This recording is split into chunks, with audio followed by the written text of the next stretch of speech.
Hello everyone, this is John Pastoric again with you, tying flies on behalf of the Slate Run Tackle Shop. I wanted to share a fly with you today that's a really good fly here in the Pine Creek Valley, whether it's Slate Run, Cedar Run, Pine Creek, or anywhere around the state. It's a sparkle dun. Sparkle dun's kind of an improvement on the old comparadun. And what's nice about the sparkle dun is, number one, it can be tied in any variety of sizes and colors. So you could tie it as a blue-winged olive, a blue quill, a quill Gordon, Hendrickson, March Brown, sulfur, or any other mayfly, just about. It's a great fly because being a sparkle dun, it has a trailing shuck, and that's a big difference between that and the comparadun. You have a trailing shuck instead of a tail. It's not a true tail, it's the shuck of the insect. As the dun is emerging into a mayfly, it leaves that behind. It sheds that and leaves it behind. It also is, sparkle duns, the wings are made of deer hair instead of hackle. And so that deer hair makes for a sturdy fly. It's really an inexpensive fly to tie as well. And the deer hair floats very well because deer hair, as you know, is hollow. So it floats well on the water. It rides low in the water, which presents a really good silhouette for the trout. This particular mayfly I'm tying in this video is a Hendrickson.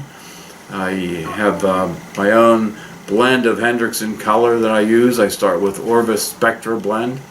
The deer hair that I'm using is Orvis natural body deer hair. It's a real good quality deer hair. It's not a coastal deer hair, it's regular deer hair, but it works really well. I'm using an Orvis 1523 hook, which would be equivalent to the old Mustad 94840. It's a standard dry fly hook. And I have the Zelon, the crinkle Zelon, and I have some gold ribbing that I'm going to rib the fly with. I think, as you know, I think the ribbing is a great key that the trout look for to determine if it's a real insect or not. So let's go ahead and construct this fly, and I'll talk to you as we go forward. I did start, in the interest of time, I put on the Zelon, I put on the deer hair. Before you put the deer hair on, of course, you have to stack it. You get a clump of deer hair from your skin, perhaps 1/8 of an inch thick if you compress it all. Hope you can see that.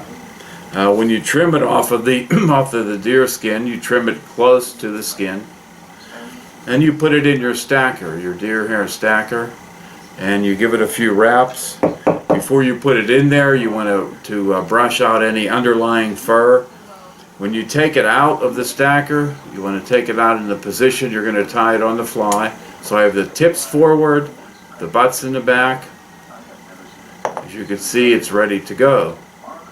There might be a little bit of fuzz you could take out that way.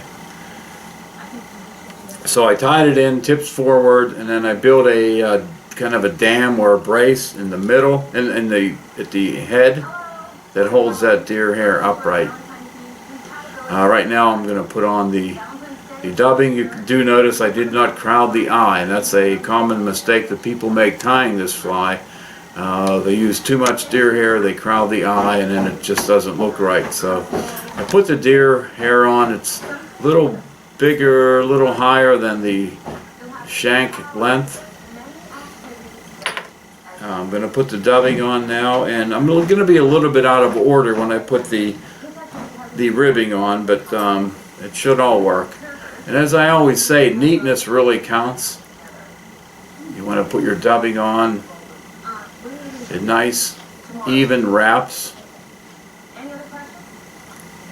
When I trimmed the butts of the deer hair off, right here, I trimmed it off at an angle so that there's not a big step up there. It's a nice, even body. You can see the nice, even body.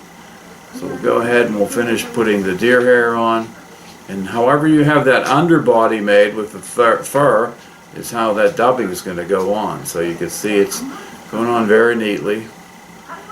I usually leave a little bit of space right here so that gives space for the deer hair to be pushed back when you're ready for that. Right now I'm going to put on the ribbing. And you don't need to put a lot of turns of ribbing.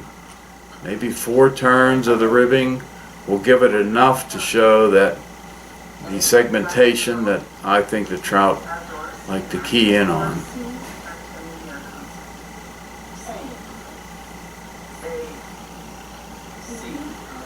Ordinarily, I would have tied this off without dubbing on the front, but for purposes of demonstration, I have it wrapped with the dubbing, and that's okay. You want to trim off your wire with an old pair of scissors. You want to save your good scissors to stay nice and sharp for cutting thread and other fine things. So I did put a little bit too much dubbing. This is the first fly I tied tonight, so I don't have the exact amount of dubbing. I overdid it a little bit, but you'll get the knack of that as you start tying. And as you tie more than one fly, you'll get that. You want to finish the head of the fly. Again, careful not to crowd that eye. You can see I have enough room there. I have some nice space built up, and I have a nice head. At this point, some guys will make a few figure-8 wraps around the deer hair. I've never found the need to do that. My flies always stayed very nice without that. So I'm going to use my whip finish tool.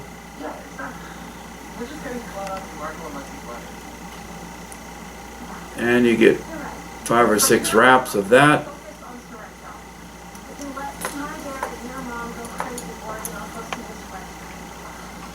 Trim it.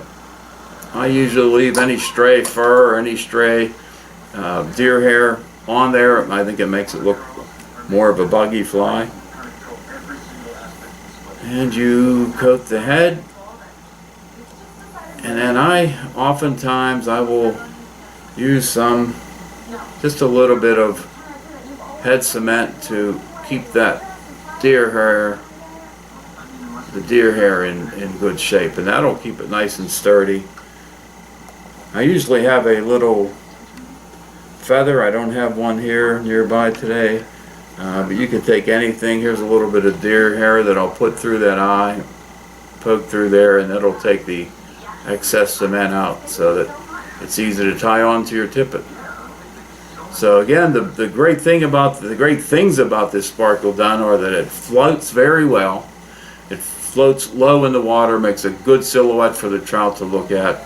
It's inexpensive to tie because you're not using hackles, you're using deer hair. And it has this trailing shuck on it that looks like the dun emerging, getting ready to fly off. And the trout, believe me, will gobble it up. So here it is, another angle. I don't know if you can see that. It's a great fly. I could tie them up, could tie about a dozen of these an hour. And that's about it. It's a quick fly to tie, and hope to see you on the water someday in Slate Run. Hope you enjoyed this video. Thank you.